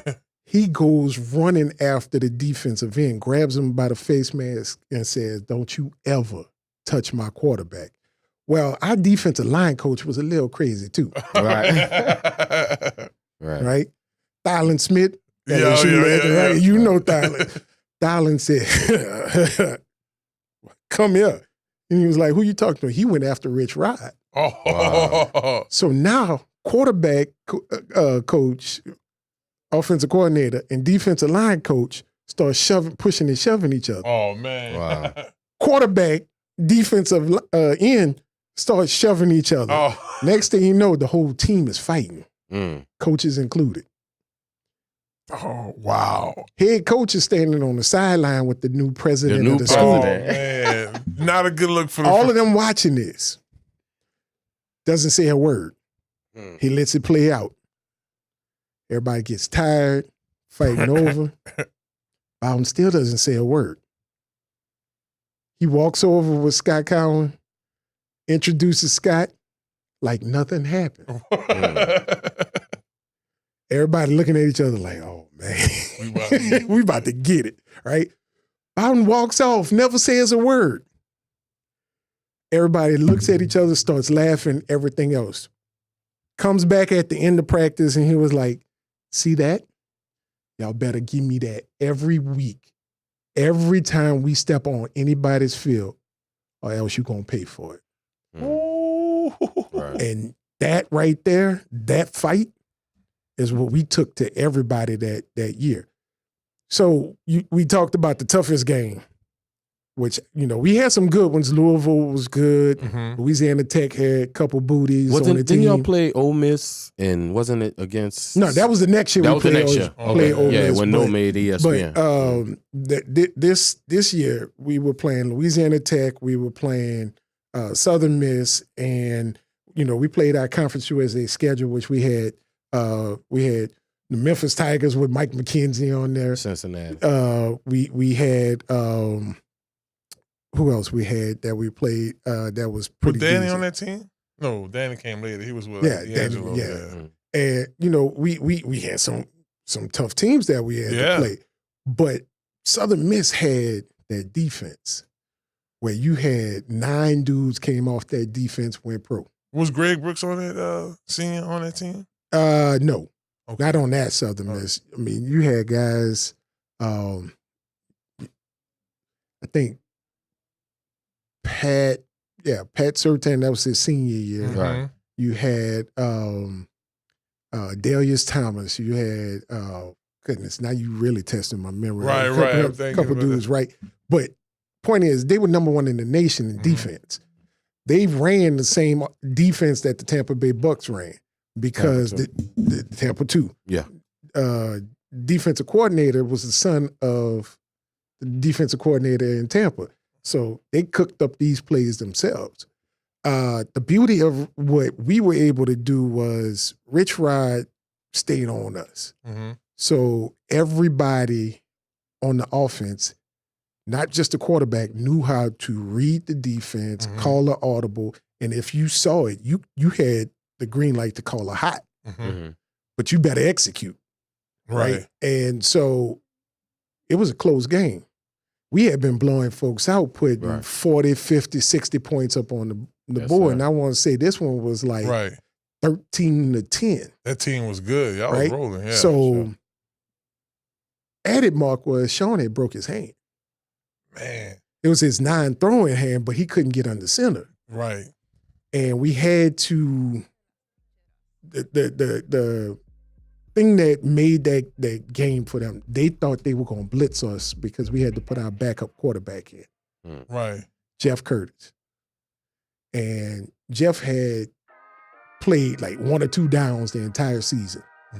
So they had no film on it. Man, Jeff got under center, dropped back, hit a dart. First down, that's all we needed. Game over, done. From there, we kept on rolling.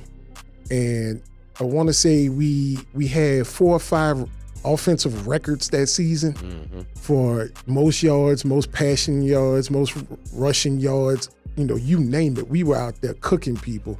And we built something that could have kept going. Yeah. Inside the trenches. Just if they just kept bringing in more local talent, right? Right. But in true Tulane fashion, we had to pivot for a Right. little bit to learn our lesson. Right. And they went in a different direction and went and got some different people to be in leadership, both athletic director and head coach at football. But we bounced back Right. when you got Fritz. So real quick, we got about 2 more minutes with you. Yeah. You go to the NFL. You have pretty decent career. You played about 5 years in the NFL. Yeah. No, it's about five years in the NFL. Chicago. And Chicago, Buffalo, Oakland. In Oakland. Yeah. Now you're retired and you've been an investment advisor. Talk to our listeners about the Hackett Group. Yeah. So the Hackett Group is born out of, we call ourselves recovering brokers. We all used to work at Wall Street firms. We met at those firms, decided we didn't want, someone 1,000 miles away in New York or San Francisco telling us what we could do with our clients. So we left those firms, took our clients with us, formed the Hackett Group, is the Hackett Robertson Tobe Group, a long name. But we, full service financial firm. We manage people's assets, their money, help them with financial planning, business planning, do a little institutional asset management and consulting as well. And we got a new kid on the block. We got a private equity firm that we started to help invest in businesses in the South, since everybody likes to invest on the coast. We invest strictly in the South. And so that's all been going well. We're based here in New Orleans, but we got locations in Louisville, Kentucky, and Tallahassee, Florida as well. And we're about to spin up another one because we just can't stay out of other people's territories and bringing in new business, which is good. We made the decision to stay here because there aren't that many firms like ours here, but people really don't know the history of Wall Street and Poitras. Those two streets are what made this country's finances. Wow. And that's one of the things. I'm a history buff, love that, but people study that a little bit more and they'll understand what the cotton exchange really was about. Man, well, Bernard, I wish we had more time. Definitely. Could you tell our viewers out there how they could follow the Hackett Group? A lot of these young players and some of our viewers might want to get into some investments. Absolutely. We definitely specialize in working with college and professional athletes, but you could go to the Hackett-group.com. That's our website, and you can find the principals and get in touch with us on there. You can also follow us on social media at Hackett Group, both on Instagram and LinkedIn. I love my LinkedIn. I love it too. But man, for the most part, if you're in the city, everybody got my number. Yep, straight my up. My number ain't changed in 25 years, and it ain't going to change, so just hit me up. Yeah. Man, no, thank you so much for coming on. Brother. Bernard Robertson, Tulane, baby, Tulane. Football. Chicago Bears, spent some time in Buffalo Raiders, and now he is a financial advisor with an investment group. Y'all make sure y'all check out the Hackett Group, www.hackett-group.com. Check them out. Hey, y'all don't go nowhere. When we come back, we're going to preview this LSU Clemson game coming up week 1. It's Inside the Trenches right here on ESPN Baton Rouge. Hello, somebody.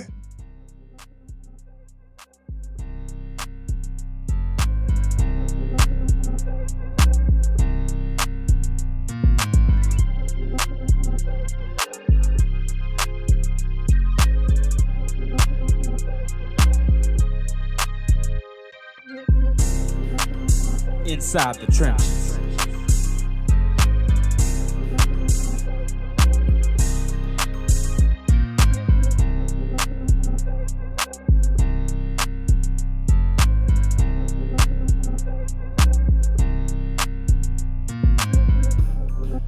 Dentro de las trincheras.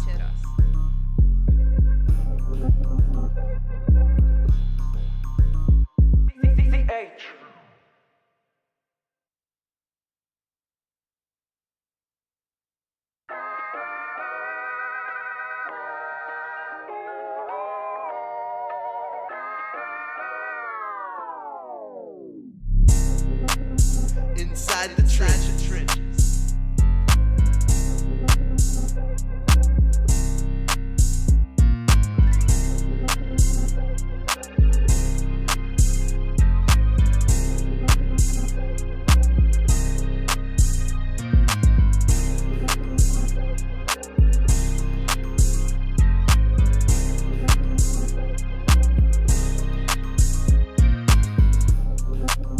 Inside the Trenches.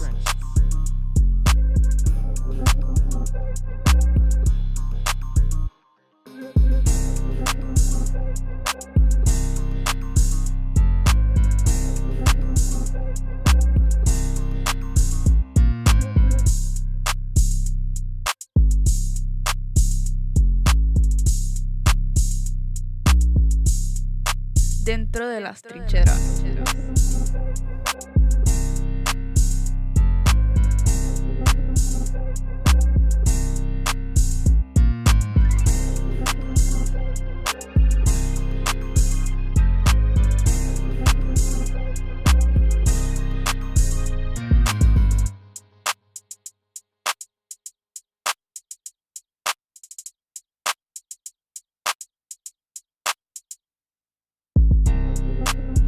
Inside the trenches.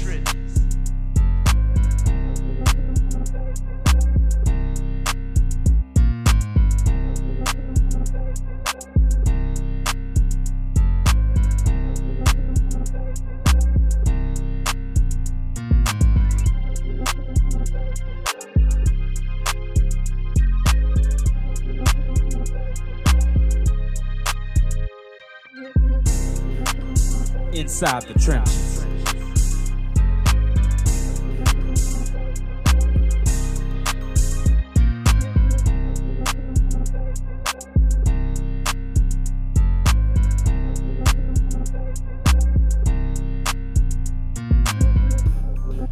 Dentro de las trincheras.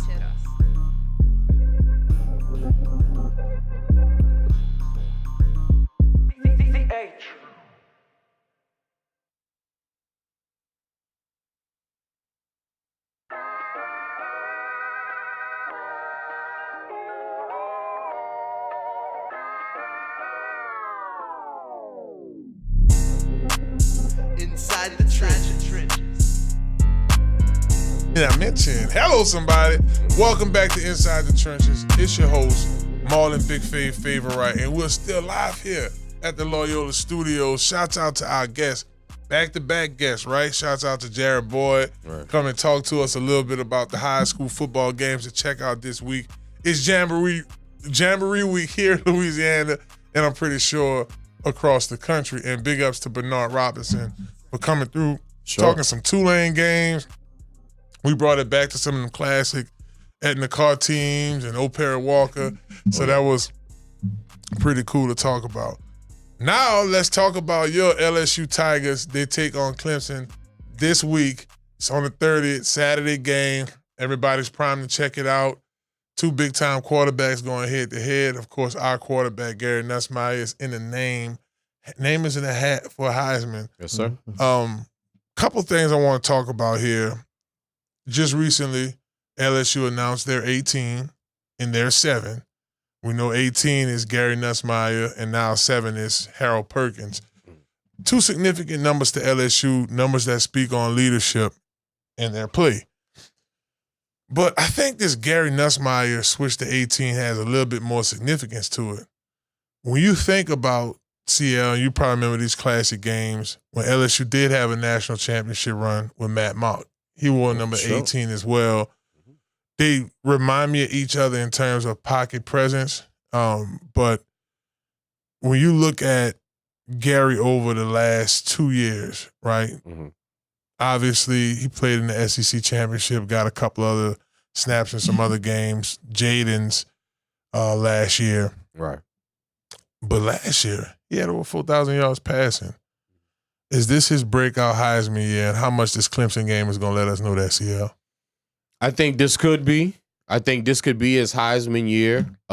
We have so much history about the second year with LSU quarterbacks. He's coming right into that same mention. This Clemson game is tremendously big. The defensive line for Clemson is literally an NFL's first-round draft pick, second-round draft pick list of D linemen. So they're going to be coming after him. I think the prime time of the game says a lot, and a lot of times we've talked about Arch Manning possibly being a Heisman hopeful. I have a Heisman hopeful for Mr. Nussmeier.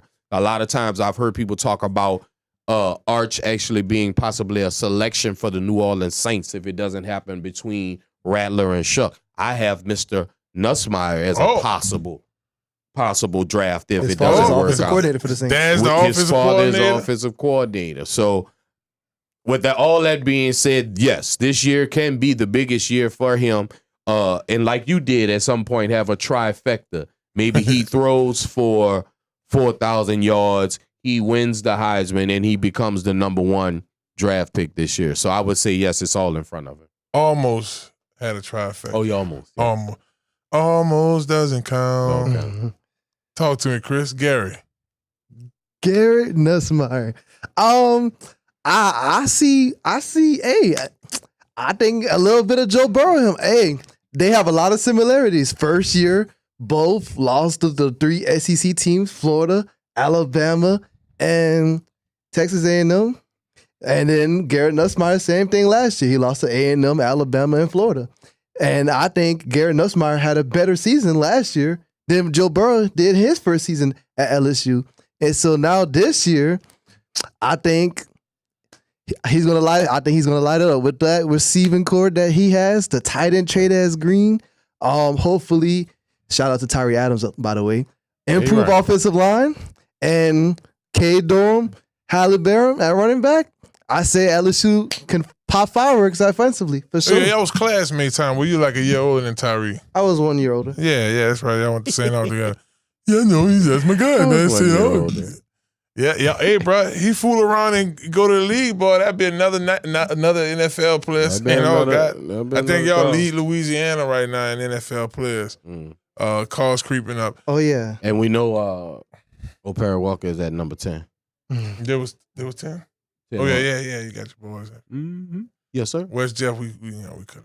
Keep trying. Shaw got some of those. Shaw. Yeah. He's talking about a couple people. But anyway, so we're gonna have one coming soon, though. I think you're right. True, real. Believe that. I think, hello, somebody. Watch out there now. Come on. So one thing we got to look at too, y'all. Clemson's defensive backfield versus the speedsters of guys here for LSU. That's one thing that stood out. I told you I was going to come back with a few observations from the alumni practice. The wide receiver core as fast as advertised. I didn't see Jawan Johnson at quarterback. They used him at running back because they only have 3 running backs. Right. So Cupid, that's why they're doing that, brother. Cupid formation. Yes, indeed. I think that Cupid formation still in there. Love it. They didn't show us that there, but hey, hello. But I will say Michael Van Buren Jr. didn't look too bad out there as a backup quarterback if we don't have an opportunity to roll with, obviously Jawan will have his own type packages. So in addition to that, CL, these tight ends, bro. Trade as Green really do look like a wide receiver. Yeah. So now we have so many guys that could catch. You have legit, look at this. The 3 starters that LSU have is Chris Hilton Jr., Xavier Thomas, and you got Aaron Anderson. Nick Anderson started for Oklahoma last year, scored 5, maybe 7 touchdowns. And Brian Brown started for Kentucky last year. These are the second string receivers. So it's just it's so stacked. Well, if you watch the great show on ESPN called Inside the Trenches, there you go. There's a gentleman called Chris Lombard that went out on a limb to say that this wide receiver group can be better than Chase Young. I'm sorry, be better than Chase Jefferson. And Thomas. I went there and I told you that because I understand the talent that's there. Mr. Anderson was second in the SEC in receiving yards last year. We know Mr. Brown is the fastest wide receiver in college football. We know Mr. Green at tight end is the most athletic player on the team. We have all that information that's been given to us. Sky's the limit for Mr. Nussmeier if he stays healthy, and especially for Mr. Johnson if he doesn't go to the NFL early. Chris, this is a big game for LSU. Right now, we're on course. No, we've already lost 5 season openers in a row. It is what it is. And 3 of them on Coach Kelly. Brutal. And let's go back. Let's kind of jog down memory lane. Our first one was against, rest in peace, Mike Leach. The air raid came down there and got us the year. I'm talking about this was legit the year we had just won a national championship coming back to Mississippi State. Got us. next year, Sissy Blue. Remember we played against UCLA, lost them in the opener. Yep. Coach Kelly lost to Florida State twice in a row. And then last year we lost to USC. So now it's a situation, Chris. Coach Kelly said it when we walked on the big projector. We saw it. 1-0. 1-0. Is this the 1-0 year? I will hope so. I mean, even if he doesn't lose his game, even if he does lose his game, it wouldn't be the biggest deal in the world as long as he makes the SEC championship game or the college football playoffs. But I think it would definitely somewhat boost his legacy if he could find a way to win this weekend. Talk to me, CL. I'm not going to kill Coach Kelly if he doesn't win it. Yeah. I understand the level of importance of winning this game. I also understand certain teams start off slow. And I made a statement a couple of weeks ago that last year SMU went to the playoffs. Correct. I need the LSU Tigers to make it to the playoffs. Correct. I won't hop on this first game as much as we all should, but I need the LSU Tigers to make it to the playoffs. And if Coach Kelly doesn't do that, that's another conversation for another day. Out of here. We don't talk a lot about Caden Klubnik. He's the quarterback for Clemson. Right. He is also a guy that could go late first round. They're talking about, look at his weapons. TJ Moore, last year I want to say he had like 11 touchdowns, something crazy like that. It's not really coming up. My Best computer's going slow. ACC? Right. And it's just that I think he had 11 touchdowns. It was TJ Parker who had 11 sacks last year on defense. Right. So off dump, test for LSU, our offensive line versus their defensive line. Their DBs, and this is an area I was looking at this earlier, like a guy like Ashton Hampton. He had 2 picks last year, 5 pass breakups. So I started looking at the production of the guys who started last year. We go to Nickelback. Sheldon Lewis, he don't have a lot of experience from last year. He only played in a few games. A lot of hell, not a lot of experience. You saw him, huh? Yeah, he had the charter. Yeah. Like, It's the mismatch. I believe the mismatch is the wide receivers against the Clemson DB. I was literally thinking that, man. What offensive line is going to come to play for the LSU Tigers? Because we know what defensive line is going to come play for the Clemson Tigers. And you got Avion Terrell, I think that's AJ Terrell, little brother. Overrated. He had 2 picks last year. Overrated. Overrated. So look, y'all, we pulling for the Tigers. The game is this Saturday, August 30th. Make sure y'all set it up. ABC, the game's coming on ABC. Yep. It's a 7:30 game, 6:30 p.m. game. Have your popcorn ready. We're going to be out there in Baton Rouge. It's going to be a little quiet out there, Chris. Everybody going to be gone. You know, we're going to be in the studio doing the deal, but let's make it happen. Let's make it 1-0 like Brian Kelly said. Come on. Well, Hopefully. look, I want to take this time to thank out my co-host, CL NOLA, Lil Chris representing Hannah Montana, Damian, you got Tyler, Taylor out there handling this business in the studio. Taylor One more game pull up, representing baby. UP in his class. They got about 20 more people down it's back. it's School's back in the play. That lets us know football season Shouts out is to definitely Loyola. rolling. Big ups to Loyola Studios. And remember, y'all, next week, Monday, fun day, baby, 6:30 p.m. We'll be right back right here.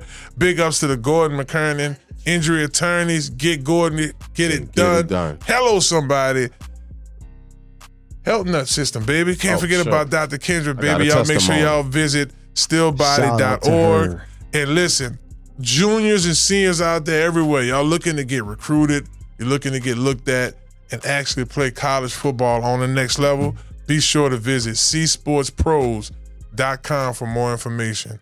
Well, that does it for another great episode, guys. Thank y'all so much for tuning in. Thank you. And we'll be back. It's Inside the Trenches right here on ESPN Baton Rouge. Hello, somebody.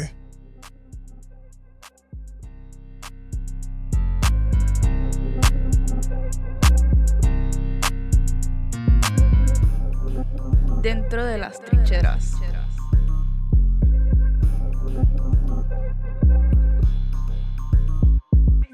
CCH.